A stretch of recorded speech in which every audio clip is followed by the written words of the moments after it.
This week on the nonprofit news feed, well, my name is George Weiner. I'm the chief whaler of Whole Whale, and we have Nick Azoulay, digital strategist at Whole Whale. Excited to bring you some news from the Whole Whale side because it's our podcast. We were really excited about dropping the Seth Godin podcast last week. It is in your feed. It is on YouTube. It was incredibly exciting to talk about good bids and the impact that positive auctions and the positive auction tools that Good Bids has built and are building may help move the needle for nonprofit donations. So that was frankly incredibly exciting and, a lot of fun. I encourage you to go listen to that podcast if you haven't already.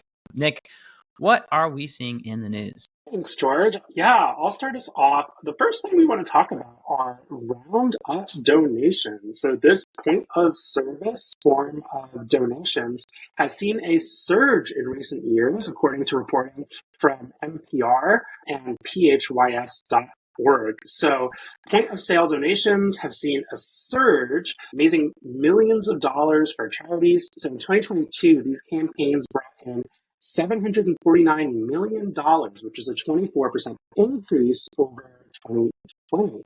Binghamton University researchers revealed in a survey that 53% of Americans give impulsively to charities at checkout, with certain demographics being more likely to donate, including women, Black respondents, and middle-class individuals under 50 who have not attended college were among the top giving demographics. And the success can be attributed to several factors, researchers say, including the perceived lower pain of donating spare change. I mean, George, who uses coins anymore? Nobody, right? You don't even want them.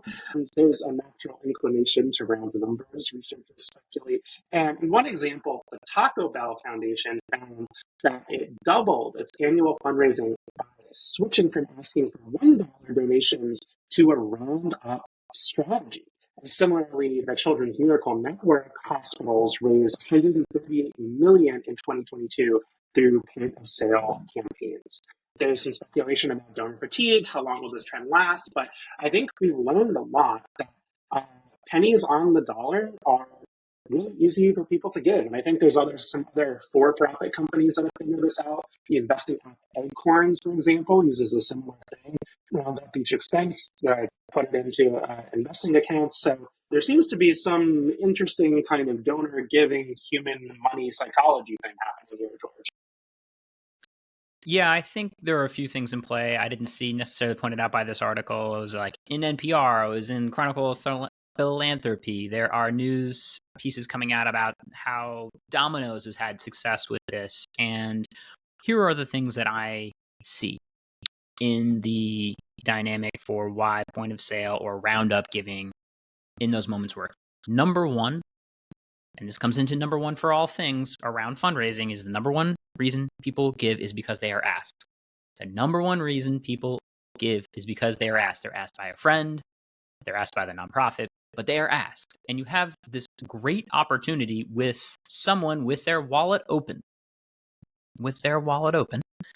getting asked. So just right there, that is such low-hanging fruit and high opportunity because of that underlying social pressure and social dynamic. Hey, Nick, you're about to spend $17 on some absolute nonsense. Would you mind rounding up for children's cancer? Put another way, Nick, are you a terrible human being who's only going to buy these like nacho fries? Or are you also the type of person who cares about this? Now, is that manipulative? Maybe. Is that just the sort of nature of any ask? Maybe. But there's a reason why it does so well in a time where we are seeing declines in donation activities, donation engagement, and donation dollars year over year. This is a positive trend and reminding us that, yes, we can employ this asking component as well. So that's one. That's sort of social pressure, number one reason because you've been asked. It's kind of like 2-for-1 that. The other thing I see here is anchoring.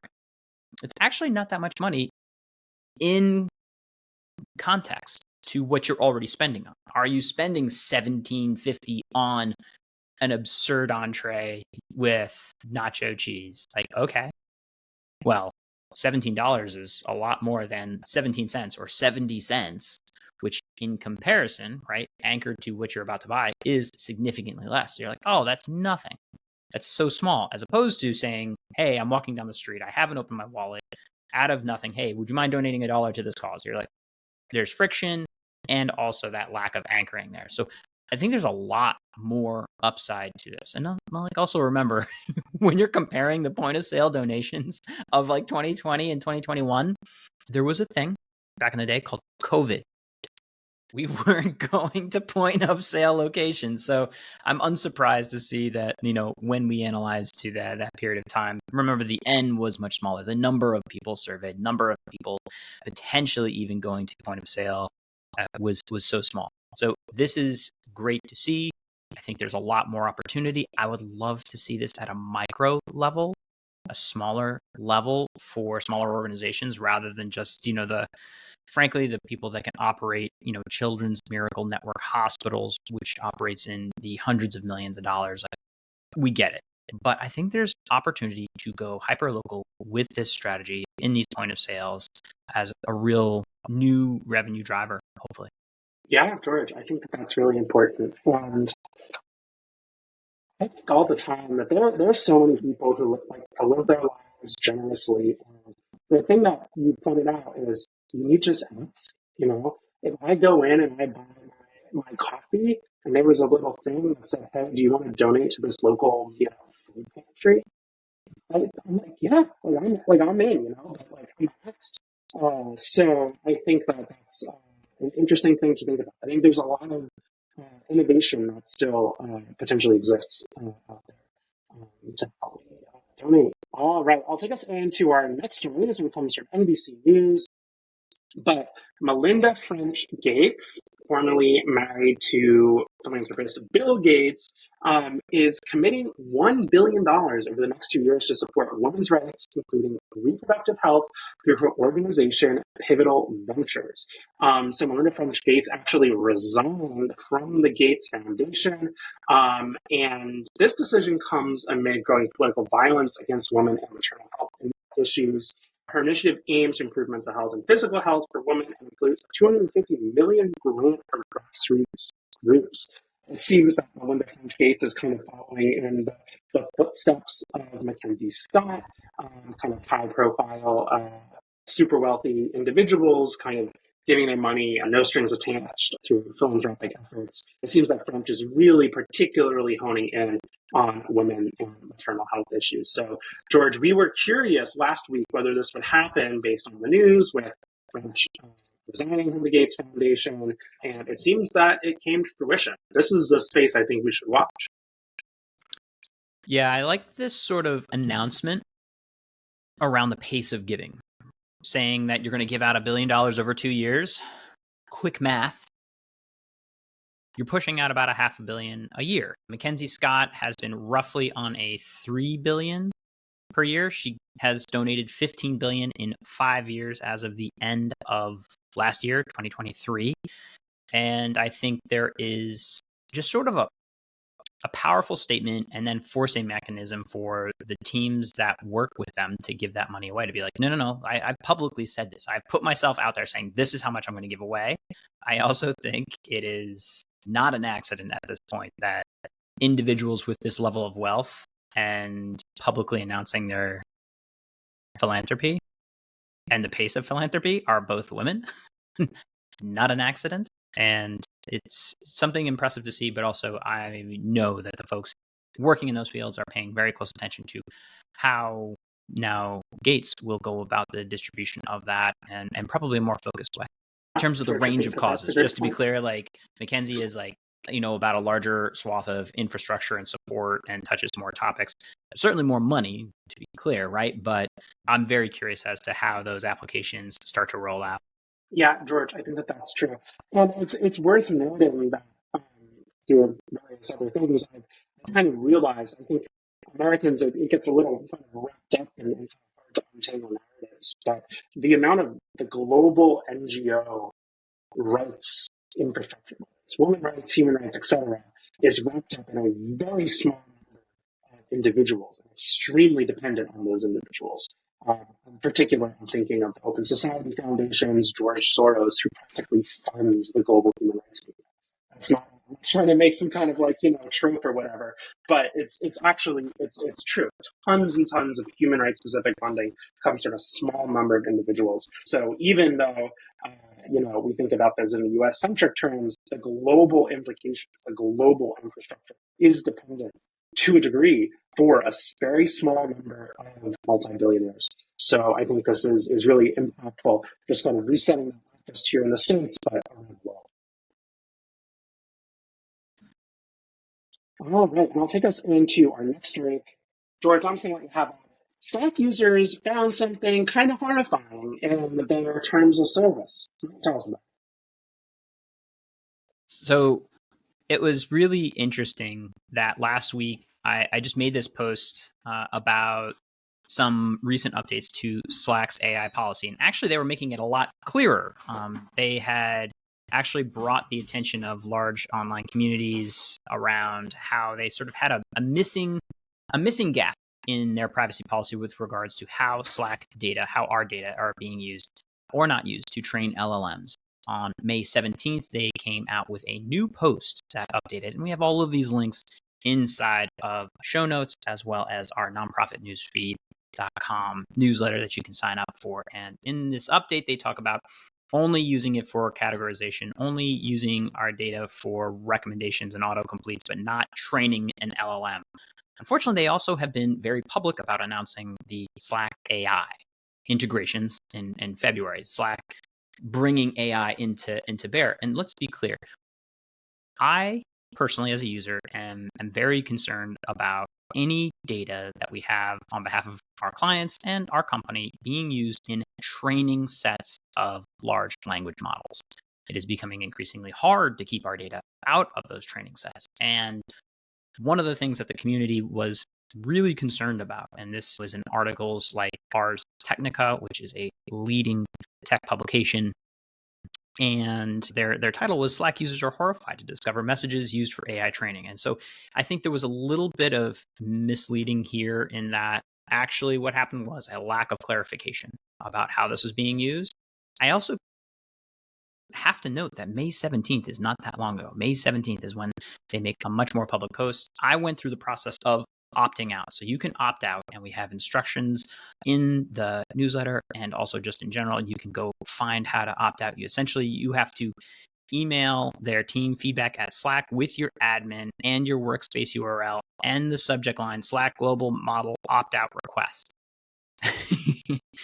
It's not a setting. It is something you have to manually email, and then they email back a response. I've reached out to Slack for comment just in terms of how these policies and what these policies actually mean with regard to our data being used for AI training. On the surface, I believe what they have said, that this is only used for like these like sort of categorization, machine learning type pieces. But the journey is the destination. Trust is something obviously earned over years, lost over minutes. And I think it was weird how long it took them to update this and in the timeline. And so, I did reach out to them. Also, in an aside, I posted my frustration about this journey of AI privacy statements by Slack. I posted it on my LinkedIn, and it started off at, a few thousand views, impressions, and a couple comments. I was like, okay. I went to sleep and woke up the next morning, and it was like at 40,000 engagements. And then I went to sleep again, and it is well over 100,000 engagements. This is like the most engaging post I've ever done on LinkedIn ever. And so I've tried to do and become a little bit more responsible about what is the entire journey and how did I get here? How did I get, I think, originally confused as to like how this data is being used. And as I dig deeper, again, I've reached out to Slack for hopefully a conversation just about this whole thing. I fully anticipate being ignored, but I am trying to understand more, but also acknowledge that even with my current information, I'm willing to give up the auto emoji and channel recommendations and autocomplete because I am not fully clear on the future of how my company's Slack data may or may not get used into the integration to AI and training sets. It's been a wild ride, Nick. Yeah, yeah, I'm sure. I'm sure. I mean, George, I'm happy to walk down to the ginormous Salesforce building down, see if I can chat with anybody.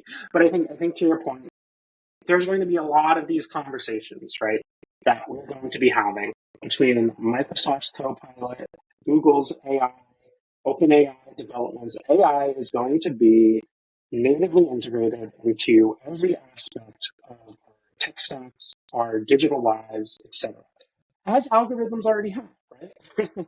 like machine learning algorithms are not new necessarily, but as you raise AI, particularly generative AI, brings in a whole new level of risk, particularly when it comes to what data is being ingested and being trained on. And it's really important that we are aware of that and we're able to make those decisions ourselves as customers and consumers.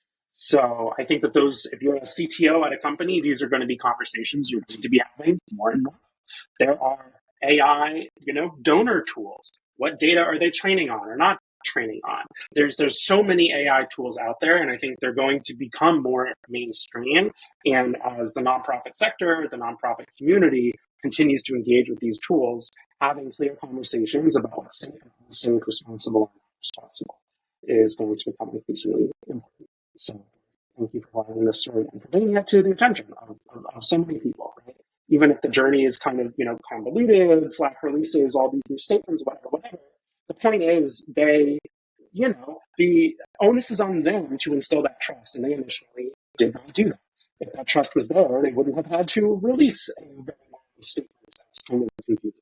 So I think your point is well taken. I'm sure we'll be having more of these types of conversations in the future. Yeah, for sure. I don't envy any chief information officers or CTOs right now. It's incredibly hard. I will also note that I think actually the biggest data leaks at present in terms of sharing data, information, content of your organization that you don't want shared is actually happening through the personal accounts of staff using ChatGPT. That Microsoft at Work AI study was painfully telling, showing that 70% of the people they interviewed, 70% regarding 70% and up of any age group are simply using some form of GPT at work. And if you don't pay for it, you are the product. Even if you pay for it in some of these interfaces, you are still the freaking product. Your information going in there. So those 360 reviews, the internal grants, the type of conversations you don't want with the words that aren't associated with your organization getting associated in your brand ecosystem, how it lives inside of these and how it is understood inside of these LLMs. It is all floating out there. So lack of a policy is a de facto bad policy. Yeah, George, not your API, not your combo. Remember that. Quoting me to me. I've done Thank that you. deck so many times, George. Don't you worry. All right. How about a feel-good story, George? Yeah, what do you got? All right. This one comes from Fox 5 Atlanta, and it's about a nonprofit sponsoring a trip for a Gainesville World War II veteran to Normandy Beach as he celebrates the 80th anniversary of the invasion of Normandy. So Colonel Alan Kinder is preparing for the trip of a lifetime as he's being supported by the nonprofit called Forever Young Veterans to make the first trip in his life to Normandy Beach to commemorate the D-Day invasion after he himself helped storm the beach for the Allies in World War II.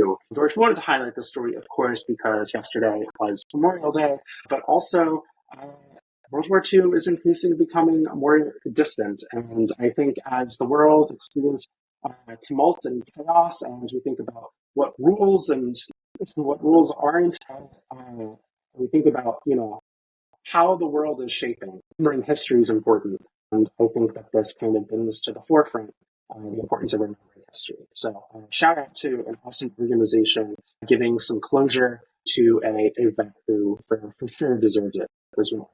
Yeah, there's a lot of great organizations out there. One, Hero Flights, have been also helping veterans connect back with the communities that appreciate them and for these amazing moments. Actually, my dad is part of the Hero Flights now, is getting honored and flown around and sending me pictures from DC as they do that. So I love the nonprofits that are so active around our veterans, helping us remember them, helping them realize that they are remembered and appreciated as you mentioned, some of these dates get farther and farther into the past. For sure. All right, Nick, I have a question. Why did the Chick-fil-A Roundup donation fail? Oh, gosh, George, I don't know. The staff asks were a little cheap. No? Like a bird, What? cheap? I think it'll look better if it's written down. Oh. Oh my gosh. That's okay. I get it now. I was really trying to draw the whole narrative of where, like, look, if every joke landed, I think you'd have to be suspicious. All right, Nick. Thank you. Thanks, George.